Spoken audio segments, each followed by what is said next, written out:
सबको नमस्कार, प्रणाम, सत श्री अकाल। नमस्कार, चलिए जानते हैं दिल्ली की 25 बड़ी खबरों को सिर्फ 5 मिनट में। इससे पहले आप इस वीडियो को प्यारा सा लाइक नहीं किया तो वीडियो को प्यारा सा लाइक कर दीजिए और अभी तक इस चैनल को सब्सक्राइब नहीं किया चैनल को सब्सक्राइब कर दीजिए। और हाँ, दिल्ली की कहां से आप इस वीडियो को देख रहे हैं कमेंट बॉक्स में कमेंट कर जरूर बताइएगा। चलिए वीडियो शुरू करते हैं। सिर्फ टमाटर ही नहीं बल्कि मिर्च और अदरक समेत 7वें आसमान पर इन सब्जियों के भी ये दाम देखे पूरे नए लिस्ट। देश के कई हिस्सों में टमाटर के दाम में रिकॉर्ड बढ़ोतरी हुई है। टमाटर की कीमत 120 रुपए से लेकर 160 रुपए तक पहुंच चुकी है। हालांकि केवल टमाटर इतना महंगा नहीं है और कुछ भी सब्जियों के दाम में भी आसमान छूने लगी है। इन सब्जियों में अदरक से लेकर मिर्च तक शामिल है। कुछ लोगों का कहना है कि भारी बारिश के कारण सप्लाई के चेन में रुकावट इन सब्जियों में रिकॉर्ड बढ़ोतरी की वजह से बनी हुई है। सब्जी मंडी में सिर्फ टमाटर ही नहीं बल्कि फूल गोभी, मिर्च, अदरक जैसी अन्य सब्जियों की कीमतें सामान्य से ज्यादा बढ़ चुकी है।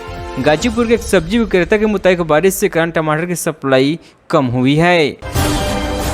पीएम मोदी बोले कांग्रेस के लिए छत्तीसगढ़ एटीएम। 30 मिनट के भाषण में राज्य सरकार पर हमला, कहा सीजी को भाजपा ही समझती है। रायपुर दौरे पर पहुंचे प्रधानमंत्री नरेंद्र मोदी ने साइंस कॉलेज मैदान पर जनसभा के भाषण की शुरुआत छत्तीसगढ़ में की है। प्रदेश के देवी देवताओं को याद करते उन्होंने जय जोहार से लोगों का अभिवादन किया। इसके बाद उन्होंने सभा में आ रहे 3 कार्यकर्ताओं की सड़क हादसे में हताहत पर श्रद्धांजलि दी। अपने 30 मिनट के संबोधन में कहा कि छत्तीसगढ़ में एक ही चर्चा है कि बदलो बदलो, इदारी सरकार बदलो। यह राज्य भाजपा ने बनाया है और यहाँ के लोगों को भाजपा ही समझती है। उन्होंने कहा कि प्रदेश सरकार पर शराब घोटाले को लेकर जमकर हमला बोला है। पीएम मोदी ने अपने भाषण में केंद्र सरकार की योजनाओं की तारीफ की और कहा कि कांग्रेस करप्शन और कुशासन का मॉडल बन चुकी है। उद्धव ठाकरे को बड़ा झटका, विधान परिषद की उपसभापति नीलम गोरे शिंदे गुट में हुए शामिल। महाराष्ट्र में जारी उठापटक के बीच उद्धव ठाकरे को बड़ा झटका लगा है। विधान परिषद की उपसभापति नीलम गोरे शिंदे गुट में शामिल हो गई है। सीएम एकनाथ शिंदे और डिप्टी सीएम देवेंद्र फडणवीस की मौजूदगी में नीलम गोरे ने पार्टी ज्वाइन कर ली। नीलम गोरे उद्धव ठाकरे गुट वाली शिवसेना की पूर्व नेता है। वह साल 2002 से लगातार विधान परिषद के लिए चुनी जा रही है। उद्धव ठाकरे गुट की नेता नीलम गोरे मुंबई में महाराष्ट्र के मुख्यमंत्री एकनाथ शिंदे के नेतृत्व वाली शिवसेना में शामिल हो गई है। नीलम गोरे साल 2002, 2008, 2014, 2020 में 4 बार विधान परिषद के लिए चुनी गई है। 7 जुलाई 2022 से महाराष्ट्र विधान परिषद की उपराष्ट्रपति है। वीडियो में आगे बढ़ने के लिए वीडियो को प्यारा सा लाइक कीजिए, चैनल को सब्सक्राइब कीजिए और साथ ही साथ ऑल नोटिफिकेशन को भी सिलेक्ट कर लीजिए। दिल्ली कांग्रेस की मैराथन बैठक, पार्टी नेताओं के संग प्रदेश प्रभारी कर रहे हैं मंथन। लोकसभा चुनाव 2024 को लेकर दिल्ली कांग्रेस की बैठक लगातार जारी है। बैठक में दिल्ली कांग्रेस इंचार्ज दीपक बाबरिया और प्रदेश अध्यक्ष अनिल कुमार के साथ लोकसभा क्षेत्र के वरिष्ठ नेता कांग्रेस नेता मौजूद है। मिशन 2024 को लेकर कांग्रेस पार्टी ने सिरे से रणनीति बनाने में जुटी हुई है। इसको लेकर दिल्ली कांग्रेस की तरफ से हर लोकसभा क्षेत्र के पूर्व सांसद, विधायक और कदावर नेताओं से 1-to-1 मुलाकात की जा रही है। दिल्ली कांग्रेस की बैठक में प्रदेश प्रभारी दीपक बाबरिया राजधानी में संगठन की जमीनी आधार को परखने का प्रयास कर रही है।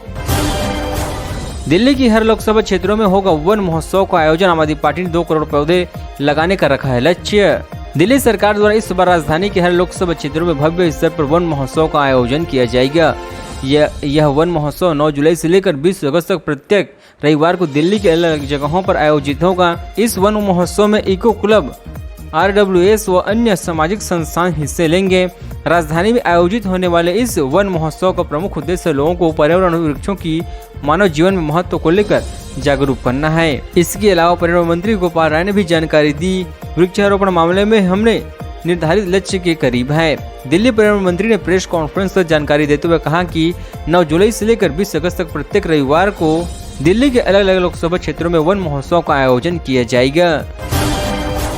यूनिफॉर्म सिविल कोड पर कपिल सिब्बत का बयान, बीजेपी ही समय में 2 के साथ मिलकर काम कर रही है। मध्य प्रदेश की राजधानी भोपाल में प्रधानमंत्री नरेंद्र मोदी ने एक जनसभा को संबोधित करते हुए समान आचार संहिता पर कानून बनाने से संकेत दिए थे। उसके बाद से देश भर में सियासी घमासान मचा हुआ है। कपिल सिब्बत ने 2 दिन पहले इस बहस को टॉयलेट्स करा दिए थे। आज उन्होंने एक ट्वीट कर संभवतः बीजेपी समान नागरिक संहिता और पर्सनल लॉ के लिए एक साथ काम कर रही है। यानी बीजेपी एक ही समय में 2 के साथ मिलकर काम कर रही है, जबकि हमें एक ही समय में कई साझेदारों के साथ रहने वाले राजनीतिक दल के लिए समान नागरिक संहिता की आवश्यकता है। राज्यसभा सांसद और सुप्रीम कोर्ट के वरिष्ठ अधिवक्ता कपिल सिब्बत ने यूसीसी पर बातचीत के क्रम में टाइम्स ऑफ नाउ कहा था कि पहले यह तय करने की जरूरत है कि आप किस चीज का यूनिफॉर्म करना चाहते हैं। मुंबई पटना के बाद अब दिल्ली की बारी। यहाँ समझे पंडित धीरेन्द्र शास्त्री के 24 वार डिस्प्यूट से क्या है कनेक्शन। मुंबई, रायपुर, उदयपुर, पटना, सूरत सहित कई शहरों में अपने दिव्य दरबार के जरिए देश और दुनिया में सुर्खियां बटोर चुके बाबा बागेश्वर उर्फ पंडित धीरेन्द्र कृष्ण शास्त्री कल से देश की राजधानी दिल्ली में उन्हें देखने वाले लोगों का हुजूम उमड़ा हुआ है। इसके बाद उनका दिव्य दरबार 9 से 16 जुलाई तक ग्रेट नोएडा में सजेगा, जहां 20 लाख से ज्यादा लोग उनका दर्शन करने के लिए आने की उम्मीद है। यूपी में यह उनका पहला दरबार है। इससे पहले कानपुर में उनके प्रभावित कार्यक्रम को सुरक्षा कारणों से रद्द कर दिया गया था। यहाँ पर पंडित धीरेन्द्र कृष्ण शास्त्री के कार्यक्रम को लेकर यह जानना भी जरूरी है कि उनका कार्यक्रम जहाँ भी होता है वहाँ पर 24 घंटे के अंदर किसी न किसी मुद्दे पर विवाद शुरू हो जाते हैं। राहुल गांधी की याचिका रद्द होने पर बीजेपी ने ली है चुटकी। हरीश कुमार खुरा बोले अब बेचारा पॉलिटिक्स करेगी कांग्रेस। गुजरात हाईकोर्ट ने मोदी सरने विवाद पर कांग्रेस के पूर्व अध्यक्ष राहुल गांधी को बड़ा झटका दिया है। हाईकोर्ट इस मामले पर राहत देने से इंकार करने के बाद दिल्ली बीजेपी नेताओं कांग्रेस पर हमला बोल दिया है। दिल्ली बीजेपी प्रदेश प्रवक्ता हरीश खुराना ने कांग्रेस पार्टी के नेताओं पर तंज कसते हुए कहा कि अब वे लोग बेचारा पॉलिटिक्स करेंगे। गुजरात हाईकोर्ट द्वारा राहुल गांधी मानहानि केस मामले शुक्रवार को फैसला सुनाने के बाद दिल्ली भारतीय जनता पार्टी के प्रवक्ता और पूर्व सीएम मदन लाल खुराना के बेटे हरीश खुराना ने कांग्रेस नेता राहुल गांधी पर तंज कसा है। कांग्रेस ने बढ़ाई आम आदमी पार्टी सरकार की मुश्किलें, एलजी कराए सलाहकारों की नियुक्ति में धांधली की जांच।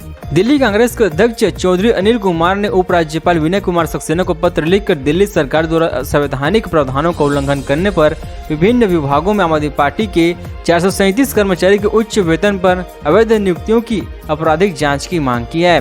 साथ ही उन्होंने कहा कि आप सरकार द्वारा अवैध रूप से काम करा रखे गए 437 लोगों के वेतन पर खर्च किए गए करदाताओं के करोड़ रुपए की रकम दोषी आप नेताओं और अधिकारी से वसूल की जानी चाहिए। इतना ही नहीं, उन्हें एलजी को पत्र लिखकर आरोपियों के खिलाफ आपराधिक मुकदमा दर्ज कराने की भी अपील किया है। बागेश्वर धाम के पंडित धीरेन्द्र शास्त्री ने आम आदमी पार्टी पर साधा निशाना बोले, कई बार फ्री में मिलने वाली चीज बहुत घातक होती है। देश के अलग अलग शहरों में बाबा बागेश्वर धाम पीठाधीश्वर पंडित धीरेन्द्र शास्त्री के चमत्कारी दिव्य दरबार के बाद कल से दिल्ली में लगे उनके दरबार में भी लोगों का हुजूम देखने को मिला है। बारिश के बावजूद गुरुवार को हनुमान कथा के पहले दिन भारी संख्या में उपस्थिति को देखकर बाबा ने अपने भक्तों से ज्यादा इंतजार नहीं करवाया। 3 दिवसीय कथा के पहले ही दिन उन्होंने कुछ ऐसे कर दिया कि जिससे आम आदमी पार्टी के नेताओं और कार्यकर्ताओं ने कान खड़े हो गए हैं। हालांकि बाबा ने इस दौरान किसी का नाम नहीं लिया, लेकिन समझने वाले समझ गए कि बाबा ने किसी राजनेता और सियासी दल को निशाने पर लेते हुए ये बयान दिया है। नोएडा में लगेगा बाबा बागेश्वर धाम का दिव्य दरबार, जुटेंगे 20 लाख लोग जम्मू से, कालीन से, वृंदावन से। कल से बाबा बागेश्वर धाम का दिव्य दरबार दिल्ली के आईजी एक्सटेंशन के उत्सव ग्राउंड में जारी है। दिल्ली में पंडित धीरेन्द्र कृष्ण शास्त्री का भव्य कार्यक्रम 8 जुलाई तक चलेगा। दिल्ली में कार्यक्रम समाप्त होने के बाद पंडित धीरेन्द्र कृष्ण शास्त्री का दिव्य दरबार राष्ट्रीय राजधानी से सटे ग्रेट नोएडा में सजेगा। माने जा रहा है कि ग्रेट नोएडा में आयोजित कार्यक्रम में बाबा बागेश्वर का दर्शन करने के लिए भक्तों का अब तक का रिकॉर्ड टूट सकता है। कार्यक्रम के आयोजक का दावा है कि यहां पर पटना का रिकॉर्ड टूटेगा और 20 लाख से ज्यादा लोग श्री हनुमान कथा में शामिल होंगे। फिलहाल धीरेन्द्र कृष्ण शास्त्री के कार्यक्रम में सुरक्षा की तैयारियों को अंतिम रूप देने का काम जारी है। चंद्रशेखर ही नहीं, लालू नीतीश भी आईएएस पाठक से रह चुके हैं परेशान। सन की कहने पर सुनील मोदी को भेजा था नोटिस। 1990 बैच के आईएएस अधिकारी के पाठक बिहार के सियासी और प्रशासनिक गलियारों में इन दिनों सुर्खियों में है। पाठक नीतीश सरकार के 2 मंत्री चंद्रशेखर रत्नेश्वर सदा के रडार पर हैं। मंत्री चंद्रशेखर से तो विवाद इतना बढ़ गया है कि खुद मुख्यमंत्री को सुलह के लिए आगे आना पड़ा है। यह पहली बार नहीं है जब कोई बड़ा राजनेता के पाठक से परेशान है। पाठक की हनन से पूर्व मुख्यमंत्री लालू प्रसाद यादव, पूर्व सांसद रघुनाथ झा और मुख्यमंत्री नीतीश कुमार भी मुश्किल में पड़ चुके हैं। 2015 में सन की कहने पर पूर्व डिप्टी सीएम सुनील मोदी को पाठक ने लीगल नोटिस भेजा था। आम जनता महंगाई से बेहाल पर सरकारी तेल कंपनी मुनाफे में पेट्रोल डीजल बेचकर हो रही है मालामाल। कच्चे तेल के दाम बीते कई हफ्तों से $80 प्रति बैरल के नीचे कारोबार कर रही हैं। सरकारी ऑयल रिफाइनिंग कंपनी को रूस से सस्ती कीमतों पर कच्चा तेल उपलब्ध हुआ है, जिससे उन्होंने $7 बिलियन की बचत हुई है। इसके बावजूद देश के अलग अलग लोगों को अपने गाड़ियों में पेट्रोल डीजल डलवाने के लिए ज्यादा से ज्यादा पैसे खर्च करने पड़ रही हैं। आप ये जानकर हैरान हो जाएंगे कि वित्त वर्ष 2023-24 की पहली तिमाही अप्रैल से जून के बीच तीनों सरकारी तेल कंपनी को पेट्रोल डीजल बेचने पर 8 से 9 रुपए प्रति लीटर का मुनाफा हुआ है। लेकिन इन कंपनियों ने महंगाई से परेशान पेट्रोल डीजल के दामों में कमी कर कोई राहत नहीं दी है।